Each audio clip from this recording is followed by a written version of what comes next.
eu sou Ederson Castro, engenheiro civil, e nesse vídeo eu vou explicar para você quais os documentos básicos exigidos pela Lei de Anistia de Imóveis de São Paulo. Agora, você vai conhecer qual a documentação básica que será necessária para regularizar o seu imóvel pelos procedimentos declaratório e comum. Lembrando que, segundo a Lei de Anistia de Imóveis, que foi sancionada pelo prefeito Bruno Covas no último dia 16 de outubro de 2019, a regularização dependerá da apresentação dessa documentação toda em ordem atualizada na Prefeitura de São Paulo dentro de um prazo de apenas 90 dias. O primeiro deles é o requerimento eletrônico. Este é um formulário que deve ser preenchido via sistema da Prefeitura com os dados dos proprietários, do responsável técnico pela regularização e também os dados do seu imóvel, como por exemplo a área a ser regularizada. E por isso, deve ser preenchida pelo seu responsável técnico, a fim de garantir que todos os dados técnicos do imóvel estejam corretos. Também é exigido que seja anexado ao processo comprovante de pagamento das taxas envolvidas, como o preço público e o ISS, sendo que nessa fase de preenchimento das guias de pagamento das taxas,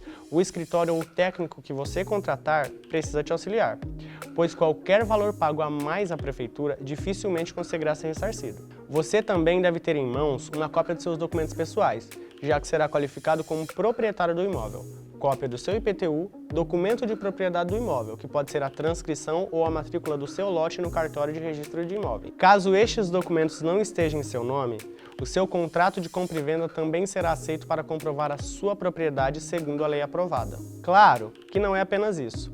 O seu contrato de compra e venda deve fazer uma ligação entre você e o antigo proprietário que consta na matrícula do cartório de registro de imóveis.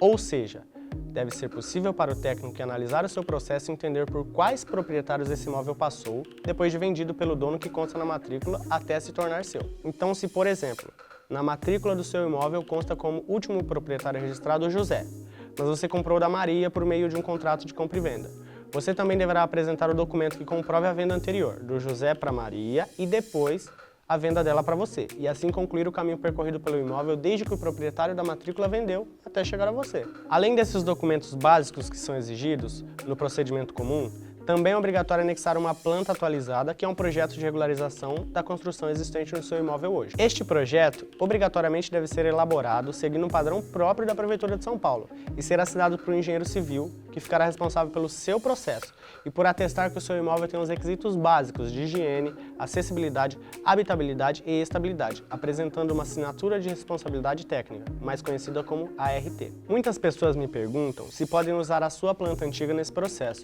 e apenas contratar o acompanhamento do mesmo, mas isso não é possível por conta do padrão exigido pela Prefeitura. Desde o ano de 2013, nós temos um novo padrão de projeto aceito pela Prefeitura de São Paulo, o qual ainda teve algumas atualizações feitas por uma portaria no ano de 2017.